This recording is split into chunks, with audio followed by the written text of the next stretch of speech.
87,6 Radio Persada FM, media informasi dan hiburan keluarga Anda. Mitra Persada, terima kasih di siang hari ini. Program TTS ya di edisi hari ini, Mitra Persada, di awal pekan sampai nanti jelang jam 2 siang. Jadi seperti yang sudah saya sampaikan tadi di awal perjumpaan kita, Mitra Persada, jadi siang hari ini ada satu topik yang akan kita bahas bersama Pengadilan Negeri Blitar ya, Mitra Persada. Jadi terkait dengan topik yang akan kita bahas ini terkait dengan kebijakan dari MA atau Mahkamah Agung dalam administrasi dan juga persidangan perkara perdata dan juga pidana secara elektronik. Nah, jadi Mitra Persada, di era teknologi yang saat ini bisa dikatakan semakin maju ya, semakin canggih dan juga modern. Jadi banyak hal dalam kehidupan kita sekarang itu bisa dilakukan dengan lebih mudah, terus juga lebih cepat dan juga efisien. Tentunya untuk menunjang aktivitas ataupun keperluan melalui bantuan teknologi. Nah, satu di antaranya termasuk adalah sidang elektronik, Mitra Persada, atau persidangan elektronik. Tentunya bisa memberikan solusi yang lebih efisien, terus juga transparan dan juga mudah diakses bagi para pihak yang berperkara. Nah, jadi sebenarnya apa sih peradilan elektronik ya, Mitra Persada, terus juga bagaimana cara mengurus sidang elektronik, termasuk juga nanti saya akan tanya tentang sejauh ini apakah ada kendala terkait dengan persidangan elektronik ya. Nah, sudah hadir Mitra Persada di Radio Persada FM. Saya sangat merasa terhormat sekali ada Ketua Pengadilan Negeri Blitar, Derman P. Nababan SH MH. Saya sapa terlebih dahulu. Selamat siang. Assalamualaikum warahmatullahi wabarakatuh. Ya, selamat siang. Assalamualaikum warahmatullahi wabarakatuh. Baik. Ya. Pak Derman sehat hari ini? Ya. Siang hari ini? Ya, sehat, Pak. Oke, ini suatu kehormatan Radio Persada FM hari ini kita bisa mendatangkan ya. Ketua Pengadilan Negeri Blitar. Hari ini kita akan sosialisasi terkait dengan sidang atau persidangan elektronik, ya, Pak Derman. Oke, tadi di awal saya sampaikan bahwa sekarang itu kan teknologi semakin canggih, semakin modern, ya, Pak Derman, dan tentunya untuk menunjang aktivitas atau keperluan masyarakat sekarang juga semakin mudah, termasuk juga yang namanya itu adalah persidangan elektronik. Ya. Nah, ini mungkin saya dan juga teman-teman semuanya masyarakat di Blitar Raya mungkin juga masih banyak yang asing ya tentang yang namanya itu persidangan elektronik. Mungkin bisa disampaikan dulu kepada masyarakat, Pak Derman, terkait dengan landasan hukum atau dasar dari adanya persidangan elektronik itu apa? Monggo, Pak Derman. Baik, terima kasih Mitra Persada dimanapun Anda berada. Saya Derman P. Nababan, Ketua Pengadilan Negeri Blitar kelas 1A. Yeah. Sangat senang pada saat ini bisa diundang di radio ini. Yeah. Adapun yang menjadi landasan hukum persidangan elektronik di Mahkamah Agung adalah Undang-Undang Nomor 48 Tahun 2009 tentang kekuasaan kehakiman yang beberapa kali mengubah peraturan sebelumnya, yaitu Undang-Undang Nomor 14 Tahun 1970. Kemudian yang kedua juga bahwa tuntutan dan kemajuan zaman sekarang ini yang sudah menggunakan teknologi informasi. Dan karena itu Mahkamah Agung merespon itu, dan kemudian ada juga cetak biru Mahkamah Agung untuk mewujudkan peradilan yang modern dan agung. Dan selain itu juga bahwa Mahkamah Agung berkomitmen untuk mewujudkan wilayah birokrasi yang bersih untuk melayani masyarakat pencari keadilan, memberikan pelayanan cepat, prima, transparan, dan juga akuntabel. Ya, Mas. Jadi itu dasar hukum dari adanya peradilan elektronik ya. Ya, benar. Nah. Oke, sebelum saya lanjut lagi tentang proses ini ya, peradilan elektronik ini, saya mau lebih dekat lagi sama ini Pak Derman tentang Pengadilan Negeri Blitar. Ya. Itu mungkin masyarakat di Blitar Raya, ini kan di wilayah kita ada kota sama kabupaten ya Pak Derman ya. Benar ya. Berarti Pengadilan Negeri Blitar itu khusus untuk wilayah kota saja atau untuk Kabupaten Blitar saja atau menyeluruh Pak Derman? Jadi PN Blitar itu wilayah hukumnya mencakup Kota Blitar dan juga Kabupaten Blitar. Oke. Nah, itu. Blitar Raya ya? Iya, Blitar Raya merupakan wilayah hukum PN Blitar. Selanjutnya pertanyaannya, apakah di Pengadilan Negeri Blitar sendiri, Pak Dirman, ini sudah menerapkan proses peradilan elektronik? Iya. Nah, ya, terima kasih Mas. Ya. Tadi saya katakan karena itu menjadi tuntutan zaman sekarang ini, maka Mahkamah Agung telah menerbitkan Perma nomor 6 tahun 2022 tentang administrasi pengajuan upaya hukum, persidangan kasasi dan PK di Mahkamah Agung secara elektronik. Kemudian yang kedua, Perma nomor 7 tahun 2022 tentang perubahan atas Perma atau Peraturan Mahkamah Agung nomor 1 tahun 2019 tentang administrasi perkara dan persidangan pengadilan secara elektronik. Dan yang ketiga, Mahkamah Agung juga telah menerbitkan Perma nomor 8 tahun 2022 tentang perubahan atas Peraturan Mahkamah Agung nomor 4 tahun 2020. Juga hal yang sama tentang administrasi dan persidangan perkara di pengadilan secara elektronik. Dalam pada itu, PN Blitar telah menerapkan persidangan secara elektronik, baik itu perkara perdata maupun juga perkara pidana. Untuk perkara perdata sendiri terkait dengan yang disebut dengan e-court, pelimpahan perkara, gugatan biasa dan juga gugatan sederhana, dan juga permohonan terkait dengan pengangkatan anak, ganti nama, konsinyasi dan lain-lain. Nah, dan sementara untuk perkara pidana kita ada aplikasi e-Berpadu. E-Berpadu itu singkatan dari kepanjangan daripada elektronik berkas perkara pidana terpadu, ya, pelimpahan perkara biasa dan juga izin sita, geledah dan izin lain ataupun izin besuk. Jadi kalau sahabat persada mau membesuk ada mungkin keluarganya yang ditahan, maka itu sudah bisa dilakukan secara elektronik. Ya. Oke, jadi persidangan perkara perdata ini khususnya ya Pak Herman, itu sudah mulai dilakukan di Pengadilan Negeri Blitar itu sejak kapan Pak? Iya. Kalau boleh tahu. Sebenarnya sejak tahun 2019 ya, melalui Perma nomor 1 tahun 2019 itu sudah ada penerapan administrasi perkara dan persidangan secara elektronik yang memungkinkan persidangan dilakukan secara online yang disebut dengan e-litigasi ya. Dan kemudian telah diperbarui sehingga sejak dari situ sampai dengan sekarang sudah dilakukan persidangan perkara perdata secara elektronik. Hanya pada tahun 2019 yang lalu pada masa Covid, pada waktu itu masih terbatas, melalui aplikasinya masih terbatas, tapi sekarang itu telah disempurnakan oleh Mahkamah Agung dengan lahirnya Perma nomor 7 tahun 2022 itu sendiri. Itu Mas. Jadi sudah sejak tahun 2019 ya Pak 2019, di Pengadilan Negeri Blitar ini sudah mulai dijalankan sidang atau persidangan secara elektronik. Iya, benar. Oke, nah ini untuk masyarakat mungkin juga yang sejauh ini masih belum begitu paham ya Pak ya terkait dengan bagaimana cara istilahnya itu mendaftarkan gugatan atau permohonan ke pengadilan. Ini caranya itu ringkasnya seperti apa Pak Derman? Jadi untuk aplikasi e-court itu pertama pengguna terdaftar yang disebut dengan pengguna terdaftar itu yaitu antara lain pengacara gitu ya. Bisa juga kurator ataupun pengurus untuk perkara kepailitan. Kalau di Blitar tidak adanya contohnya seperti di kota Surabaya. Tapi ada juga pengguna lain ini bisa perseorangan. Bisa Pak ya? Bisa perseorangan gitu ya. Jadi masyarakat biasa juga bisa. Pengguna lain juga bisa kuasa hukum yang mewakili kementerian, lembaga, contohnya dari bupati, bisa bagian hukumnya, ya dari pertanahan juga bagian hukumnya bisa. Pengguna lain juga bisa sebagai jaksa pengacara negara. Jadi jaksa pengacara negara juga sudah bisa masuk dalam aplikasi itu. Dan pengguna lain kuasa insidentil.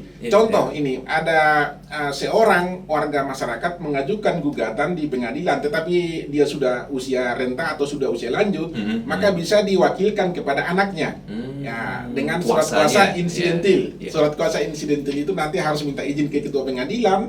Setelah itu diberikan penetapan, maka dia bisa masuk di dalam aplikasi e-court itu untuk mendaftarkan baik perkara maupun permohonan. Iya Mas, demikian. Jadi sebenarnya caranya sudah ada petunjuknya ya Pak? Iya, sudah ada petunjuknya. Iya, benar. Oke, baik Mitra Persada, siang hari ini saya masih bersama dengan Pak Derman P. Nababan selaku Ketua Pengadilan Negeri Blitar. Oke, tadi Pak Dirman banyak menyampaikan tentang e-court ya Pak ya. Nah ini benar. yang mungkin bagi sebagian besar masyarakat di wilayah kita di Blitar Raya mungkin masih cukup awam sekali Pak dengan istilah e-court ini Pak. Iya. Nah jadi e-court itu mungkin bisa dijelaskan kepada masyarakat tentang pengertian dari e-court itu sistem cara kerjanya itu seperti apa Pak? Iya. Ya, baik ya sahabat atau mitra Persada dimanapun Anda berada, e-court itu dalam bahasa Indonesianya adalah persidangan secara elektronik, ya, merupakan layanan bagi pengguna terdaftar untuk pendaftaran perkara secara online, Baik. ya, mendapatkan taksiran panjar biaya perkara secara online, kemudian juga pembayaran secara online, pemanggilan juga dilakukan dengan saluran elektronik dan persidangan dilakukan melalui elektronik. Jadi pertama e-filing. E-filing itu pendaftaran perkara secara online. Jadi kalaupun Anda misalnya di Kesamben, tidak perlu datang ke PN Blitar untuk mendaftarkan perkara. Ya, hemat bensin juga. Ya, hemat bensin, hemat biaya. Hemat biaya juga. Kalau dahulu kita kan harus datang ke meja PTSP, harus mendaftarkan di sana, nanti bolak-balik lagi, bayar lagi di bank dan lain sebagainya. Jadi itu pendaftaran e-filing, pendaftaran perkara secara online. Kemudian yang kedua, e-payment. E-payment itu adalah pembayaran panjar biaya perkara juga secara online. Ketika sudah didaftarkan, masuk dalam sistem, kemudian di-upload semua berkas perkaranya, gugatannya, elektronik, e-docnya juga, maka secara otomatis akan muncul jumlah biaya yang harus dibayarkan melalui virtual account. Itu. Jadi pembayaran juga cukup ya, bisa dari m-banking dan lain sebagainya, praktis sekali. Kemudian yang ketiga, summons. Summons itu adalah pemanggilan secara online. Jadi kalau mitra Persada telah mendaftarkan perkaranya secara online, tentunya kan dengan email gitu ya Pak ya? Ada emailnya, ada nomor WA-nya, maka panggilan itu nanti melalui email dan WA itu juga. Jadi otomatis nanti otomatis. Pak ya? Dahulu kan itu jurusita harus datang memanggil ke rumah-rumah, kan begitu. Kalau lagi kerja di sawah atau lagi bagaimana ya panggilan di luar kota sampai. misalnya. Nah ini sangat praktis. Kemudian yang keempat adalah e-litigation. E-litigation itu adalah persidangan secara online. Aplikasi ini mendukung persidangan secara elektronik sehingga dapat dilakukan pengiriman dokumen. Misalnya seseorang menggugat, ya kan harus ada jawaban tertulis. Dahulu itu harus sidang di depan pengadilan, harus bawa jawaban. Sekarang jawaban tinggal dikirim melalui aplikasi e-court. Kemudian juga jawaban ini kan harus dijawab lagi dengan replik. Hal yang sama juga, replik dikirim melalui aplikasi e-court. Jawaban untuk replik ini namanya duplik. Hal yang sama juga dikirim dan termasuk konklusi. Ya, dilakukan secara elektronik. Kecuali untuk pemeriksaan saksi dan bukti itu masih harus hadir di depan sidang pengadilan. Jadi hanya itu saja, pemeriksaan saksi dan pemeriksaan bukti. Kemudian putusan itu nanti akan dibacakan melalui aplikasi e-court itu sendiri. Jadi tidak perlu harus hadir di sidang, tidak buang-buang biaya, buang-buang waktu, bisa mengerjakan pekerjaan-pekerjaan lain. Demikian sahabat Persada. Ini salah satu terobosan yang sejauh ini sudah dilakukan oleh Mahkamah Agung ya, Pak Dirman ya. Benar. Jadi namanya adalah e-court. Ini adalah salah satu layanan bagi pengguna terdaftar untuk pendaftaran perkara secara online. Iya, benar. Nah, apalagi kalau kita melihat cakupan wilayah kita ini kan luas sekali Pak Dirman ya. Benar. Mulai dari yang timur sampai yang paling barat. Jadi nggak perlu jauh-jauh kalau mungkin ada perkara yang perlu didaftarkan gitu ya Pak ya. Bisa lewat online. Bisa. Ini berarti kita masuknya ke website e-court gitu ya Pak ya? Langsung ketik e-court gitu ya Pak? Ya, jadi ketik e-court itu nanti akan muncul tampilannya di situ. Kita daftar dulu akun. Kita daftar dulu akun kita, jadi kita harus meregistrasi dulu. Kalau di advokat itu sudah otomatis, ya karena sudah menjadi syarat mutlak. Ketika dia pengguna pendaftar maka harus dilengkapi apa yang diminta oleh sistem itu nanti akan diarahkan. Ada petunjuknya di situ ya. Ada KTP-nya, nomor handphonenya, alamat emailnya, akan begitu. Umurnya, itu ketika itu semua sudah terisi secara lengkap, maka dia sudah terdaftar. Maka bisalah dia mendaftarkan gugatan, bisa juga dia mendaftarkan permohonan, atau sebaliknya, bisa ketika dia menjadi tergugat hal yang sama juga. Hal yang sama, seperti itu Mas. Artinya kita harus mengisi form yang ada di e-court itu harus semua harus lengkap ya Pak Ya, Dirman ya? benar. Kalau Harus tidak lengkap artinya nggak bisa keluar nanti? Nggak bisa. Oke. Gitu. Jadi otomatis nanti sistem dari e-court itu sudah memberitahukan bahwa Anda sudah terdaftar. Oh, baik. Nah, ketika dia sudah punya terdaftar akun ya gitu sudah. Nah, tinggal digunakan saja. Oke. Nah, tadi Pak Dirman juga menyinggung ini terkait dengan e-litigation ya Pak ya? Ya. Nah, e-litigation itu kan sidang online juga. Ya. Nah, untuk putusannya itu gimana Pak? Ya. Hal yang sama juga untuk putusan itu dilakukan secara online. Oh, Nah, iya. jadi misalnya hari ini putusan, majelis hakim bermusyawarah, putusan itu langsung diupload ke sistem. Oke, di sistem yang sudah didaftarkan. Sistem e-court itu ya Pak ya? Sistem aplikasi e-court itu yang kita kenal dengan sistem informasi pengadilan. Nah, jadi ketika itu sudah diupload sistem, ya kemudian diupload juga e-doc putusannya, dokumennya. dokumen putusannya dalam bentuk PDF, dan setelah ditandatangani oleh panitra tanda tangan elektronik, maka para pihak sudah bisa langsung mendownload putusan itu. Nah, setelah dia membayarkan PNBP yang juga nanti melalui virtual account. Nah, jadi artinya apa? Di tempat tidur sekalipun dia sudah bisa langsung tahu gitu hadir ya, putusan itu di tangannya. Tinggal dia print out sudah jadi itu putusan, tidak perlu capek-capek lagi. Oke, jadi salinan fisiknya apakah kita juga perlu datang ke ini Pak, ke pengadilan negeri Pak? Iya, tidak perlu lagi. Tidak perlu ya. Jadi itu udah sah ya Pak ya. Kalau dahulu memang itu putusan itu kan harus ada ditandatangani oleh panitra untuk salinan yang sesuai dengan aslinya, tanda tangan basah, kemudian cap stempel. Betul. Kan begitu. Nah, kalau sekarang tidak demikian, karena itu nanti sudah ada barcode-nya. Ketika barcode itu di-scan, maka akan muncul salinan putusan nomor kala sekian, putus tanggal sekian, sekian. Dan juga bisa di-download ulang lagi. Bisa di-download beberapa kali gitu. Iya, bisa-bisa. Ini yang tentunya salah satu manfaat dari e-court itu sendiri, persidangan secara elektronik ya. Iya, benar. Jadi putusannya kita bisa mengunduh sendiri sambil rebahan gitu ya. Iya, sambil rebahan juga bisa. Iya. Jadi artinya ini kan pengadilan atau Mahkamah Agung mendekatkan diri kepada warganya di era teknologi informasi yang semakin maju dan canggih sekarang ini. Jadi waktu untuk datang ke pengadilan bisa dipergunakan untuk kegiatan yang lain yang sifatnya positif atau untuk pekerjaan-pekerjaan lain.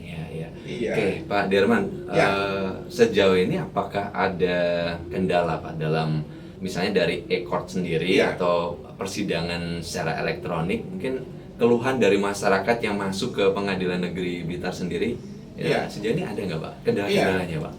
Kalau sejauh ini menurut saya kendalanya ya ada-ada saja sih bagi masyarakat yang mungkin yang belum terlalu familiar dengan aplikasi ya, dengan email dan lain sebagainya gitu. Tapi kalau dibanding-banding dengan manfaat dan juga kecepatan kegunaan itu sangat jauh ya, sangat jauh. Artinya masyarakat sangat senang, sangat diuntungkan dengan kebijakan atau penerbitan aplikasi yang dibuat oleh Mahkamah Agung itu sendiri. Nah, misalnya apakah ada misalnya masalah gangguan jaringan misalnya Pak? Karena wilayah kita juga luas ya Pak ya. Iya, benar. Kita nggak bisa mengakses karena jaringannya sulit. Nah, atau seperti apa gitu Pak mungkin? Terkadang memang ada gangguan jaringan. Dengan itu biasanya kita beritahukan di website kita. Gitu. Ada gangguan jaringan, sehingga tidak bisa diakses tidak bisa diakses dan itu biasanya tidak terlalu lama karena di Mahkamah Agung sudah lengkap satgas kita di sana satgas untuk SIPP ini sistem informasi penulisan perkara di pengadilan. Jadi kalau ada gangguan langsung kita beritahu ke pusat biasanya pusat cepat untuk menindaklanjuti. Baik. Gitu, Mas. Pak Dirman berarti sekarang ini semuanya memang sudah serba online atau serba elektronik. Artinya masyarakat kalau mungkin ada administrasi yang perlu didaftarkan itu nggak perlu datang ke pengadilan atau masih dilayani Pak Dirman? Iya. Kalaupun dia datang tetap harus kita layani. Tetapi ketika dia datang ke pengadilan, nanti petugas kita di PTSP tetap mengarahkan mereka untuk mendaftar secara online. Contoh ini, dia mau besok ada keluarga tahanan itu ya. Biasanya dulu dia harus membuat permohonan dulu, kemudian permohonan itu setelah diperiksa, kemudian diketik izinnya, ditandatangan. Sekarang tidak demikian lagi, masuk ke sistem, fotokopi KTP-nya langsung di-upload, memenuhi syarat ada hubungan kedekatan dengan keluarga, langsung saat itu juga langsung jadi itu. Langsung ditandatangani di situ elektronik gitu ya Pak? Elektronik, iya, benar. Oke, Pak Derman, terkait dengan proses berjalannya dari aplikasi e-Code sendiri ini mungkin bisa disampaikan kepada masyarakat sehingga mungkin masyarakat yang sejauh ini masih agak bingung ya Pak ya dengan karena ini mungkin aplikasi yang baru bagi sebagian besar masyarakat kita. Nah, ini cara kerja dari aplikasi ini sebenarnya seperti apa Pak? Ini sahabat Persada dimanapun Anda berada, bahwa aplikasi ini utamanya ya diarahkan ini adalah untuk mendekatkan pengadilan kepada masyarakat, secara khusus masyarakat pencari keadilan.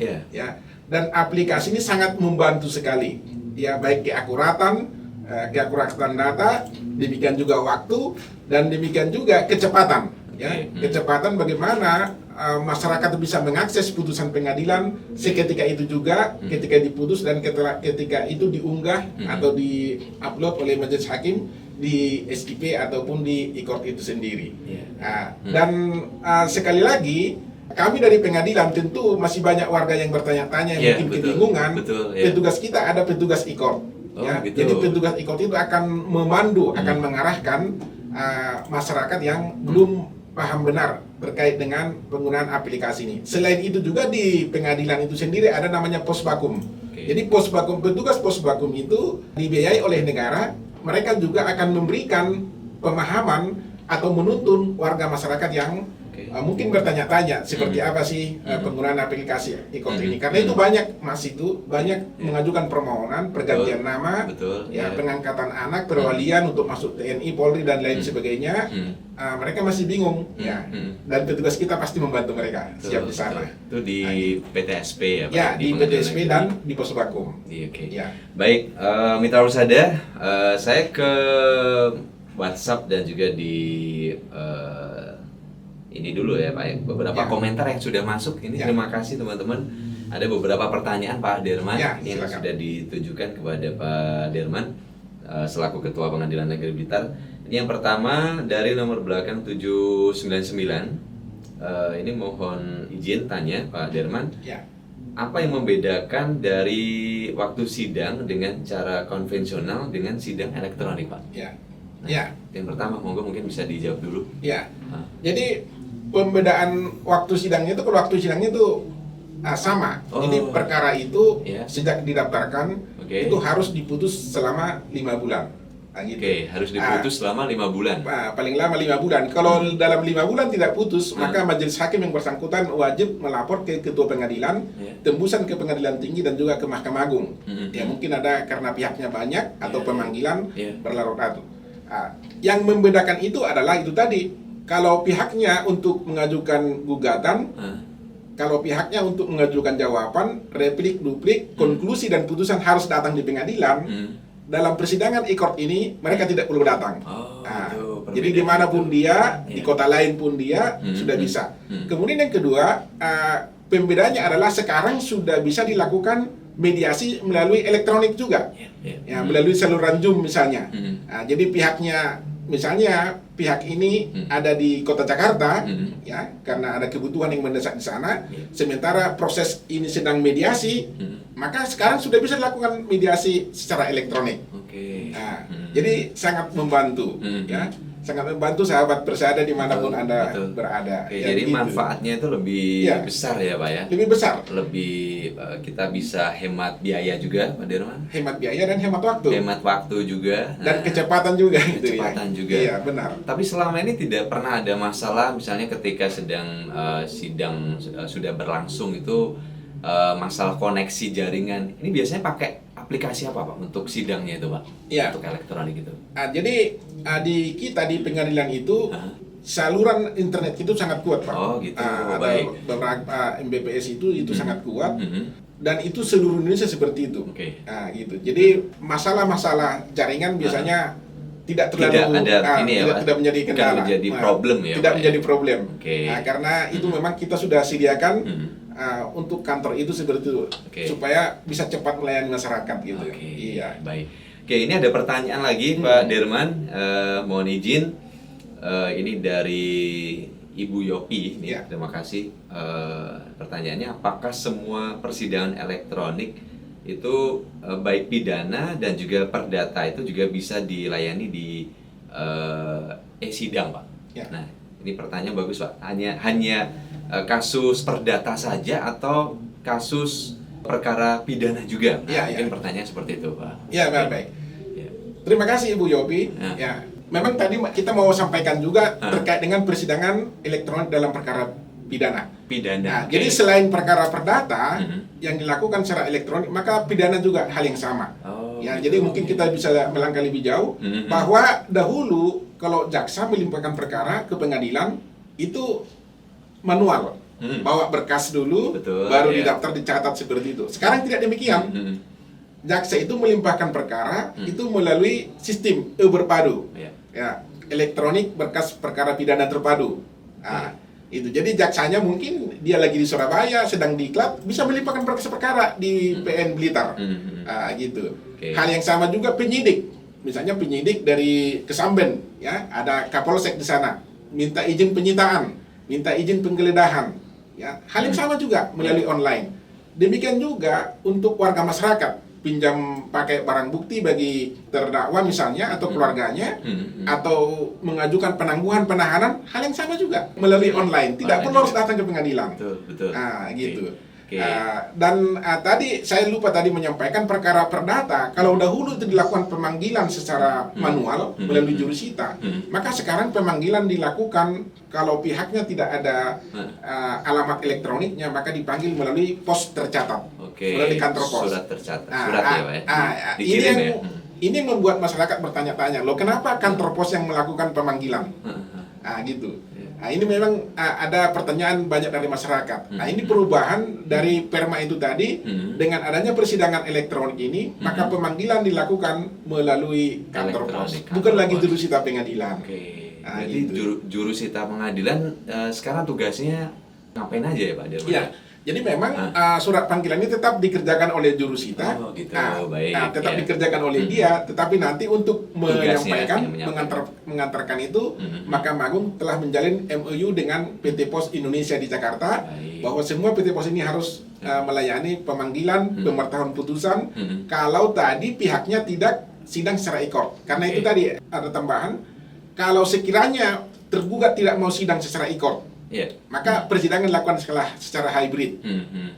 Jadi yang tidak mau sidang secara e-court itu, maka pemberitahuan putusan akan disampaikan melalui pos tercatat. Baik. Demikian, Mas. Nah ini memang secanggih itu ya Pak sekarang teknologi e-court yang sekarang sudah berjalan di seluruh pengadilan negeri di Indonesia, ya Pak? Iya, benar.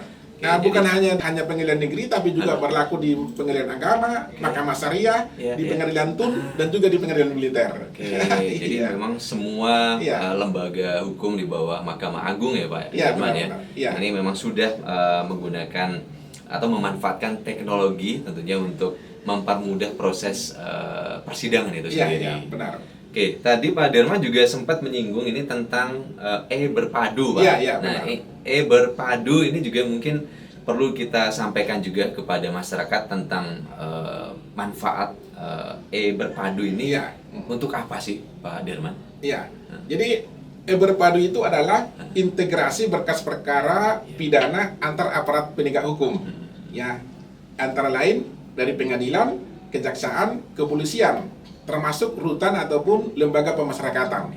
Jadi kita sudah terintegrasi dalam sistem itu. Jadi pendaftaran perkara, pengajuan permohonan penyitaan, penggeledahan, perpanjangan penahanan dari kepolisian, dari kejaksaan, dan juga penyampaian salinan putusan telah dilakukan melalui saluran berpadu itu. Jadi terintegrasi.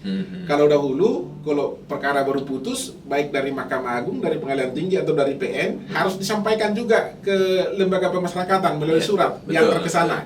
Diantar juga ke pihak terdakwa. Sekarang tidak demikian lagi. Sekarang sudah serba elektronik ya Pak ya? Melalui elektronik semuanya. Gitu. Nah, untuk jenis layanan di berpadu itu, jenisnya apa saja Pak? Jadi misalnya izin penggeledahan. Kalau polisi kan kalau mau menggeledah rumah seseorang yang diduga melakukan tindak pidana, dulu harus minta izin ke ketua pengadilan. Betul. Harus datang ya Pak. Harus datang melalui surat. Sekarang tidak lagi, sudah online. Kemudian kedua, izin penyitaan. Hal yang sama juga. Penyitaan. Nah, Oke, ketika menyita barang bukti dari kejaksaan ya, nah, biasanya, dari Pak? kejaksaan sebagai penyidik, dari kepolisian Kepolisian juga. juga. Nah, gitu. Betul. Biasanya kalau dari kejaksaan itu perkara tindak pidana korupsi. Nah, hal yang sama juga secara online. Ya. Kemudian juga perpanjangan penahanan dari kejaksaan maupun dari kepolisian, dari penyidik. Pelimpahan berkas perkara juga sudah dilakukan. Izin besuk, izin keluar tahanan, pinjam pakai barang bukti, dan juga penangguhan penahanan dan pendaftaran pra-peradilan serta penetapan diversi.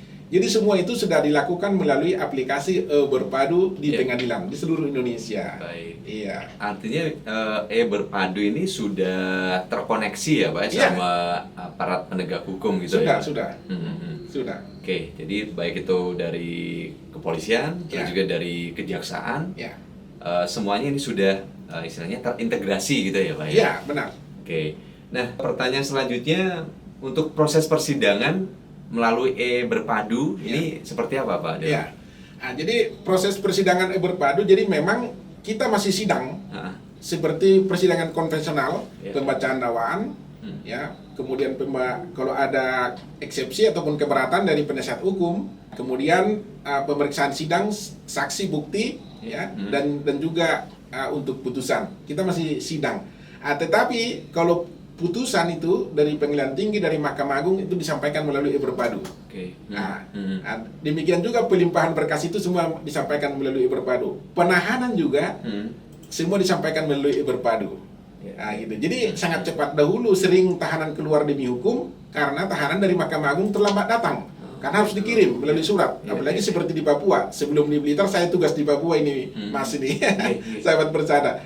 Jadi ya surat menyurat ke sana itu sangat sulit, ya. Apalagi untuk banyak kendala-kendala ya, Pak, ya. menjangkau suatu daerah yang sangat berat, medannya itu sangat berat. Kondisi sekarang itu bisa diatasi melalui saluran ataupun aplikasi Berpadu ini, sahabat bersada. Oke, ini salah satu terobosan juga sekali lagi yang terus dilakukan. Jadi untuk mempermudah akses kepada masyarakat yang ingin mendaftarkan perkara ya. Iya, benar, sahabat bersada, ya. Nah, ini selanjutnya untuk setiap saat APH ini dapat melimpahkan berkas perkara melalui Berpadu. Iya. Nah, itu bagaimana, Pak, itu prosesnya, Pak? Iya. Jadi dalam hari kerja itu aparat penegak hukum bisa melimpahkan berkas itu, khususnya jaksa, ya, melimpahkan berkas perkara. Itu kita sudah tentukan. Misalnya sebelum jam 4 dia harus melimpahkan. Kalau sudah di atas jam 4 dia limpahkan, atau katakanlah malam ini dia limpahkan, maka itu akan diregistrasi besok. Jadi kita sudah koordinasi dengan mereka. Tapi terkait dengan penahanan, dengan apa itu kita tetap layani, karena aplikasi itu bekerja, kita bisa mengerjakan dari manapun juga, gitu. Oke, nah ini kalau selanjutnya untuk perkara yang sudah putus, Pak Darman, upaya hukum atau upaya banding, terus juga upaya kasasi atau PK ini seperti apa, Pak? Ya, jadi untuk perkara perdata sejak tanggal 1 Mei 2024, termasuk juga perkara pidana, kalau kasasi dan peninjauan kembali itu sudah dikirim elektronik. Jadi dahulu di Mahkamah Agung, sahabat bersada, ya, mitra bersada, itu berkas itu bisa menggunung di ruangan hakim-hakim agung itu. Itu berapa tahun yang lalu itu, Pak? Ya, tahun lalu masih seperti itu. Lalu 2 tahun yang lalu masih seperti itu. Karena berkas perdata, berkas tipikor itu masih dikirim ke Mahkamah Agung. Terkadang berkas tipikor itu bisa sampai setengah meter satu berkas perkara gitu ya. Ya kalau 2 udah bagaimana itu kan, makan tempat lagi. Itu. Jadi sekarang tidak demikian lagi, sudah dikirim. Kalau perkara pidana melalui saluran Berpadu, kalau perkara perdata melalui e-court itu tadi, persidangan e-court itu. Hal yang sama juga putusan dikirim ke kita seperti itu, ya, dikirim melalui aplikasi Berpadu dan perdata melalui aplikasi e-court. Jadi sangat memudahkan pengiriman, penjangkauan, dan ketepatan. Yang selama ini menjadi problem, yang menjadi persoalan bagi masyarakat adalah lamanya putusan perkara kasasi dan PK di Mahkamah Agung, karena proses itu tadi, karena memakan waktu yang banyak. Nah, sekarang itu sudah terpangkas. Rata-rata perkara kasasi dan PK itu sudah cepat turun sekarang dan masyarakat bisa melihat hasil keputusannya. Karena ada adegan berkata bahwa semakin lama putusan ini atau putusan yang tertunda adalah ketidakadilan itu sendiri. Jadi bagaimana ini perkara ini ketika disidangkan harus cepat putus, masyarakat harus segera tahu apa putusannya, sehingga ya itu tadi kalau dia terpidana bisa langsung dilaksanakan hukumannya. Demikian Mitra Persada. Baik, luar biasa penjelasan yang sudah disampaikan oleh Pak Derman selaku Ketua Pengadilan Negeri Blitar ini terkait dengan topik kita adalah kebijakan dari Mahkamah Agung dalam proses administrasi dan juga persidangan perkara perdata dan juga perkara pidana secara elektronik atau secara online. Terakhir Pak Derman yang ingin disampaikan mungkin kepada masyarakat di Blitar Raya khususnya terkait dengan layanan ini atau aplikasi secara elektronik yang sudah berjalan di Pengadilan Negeri Blitar itu sejak tahun 2019 ya Pak ya? Nah ini mungkin harapan ke depan untuk masyarakat itu seperti apa Pak Derman? Jadi Mitra Persada di Blitar Raya, di kota maupun di Kabupaten Blitar, kalau Anda memiliki kesulitan untuk mengakses persidangan online baik perkara pidana maupun perdata, maka Mitra Persada bisa datang ke kantor Pengadilan Negeri Blitar kelas 1A. Di sana ada petugas Posbakum kita dan juga ada petugas PTSP kita yang siap melayani Anda.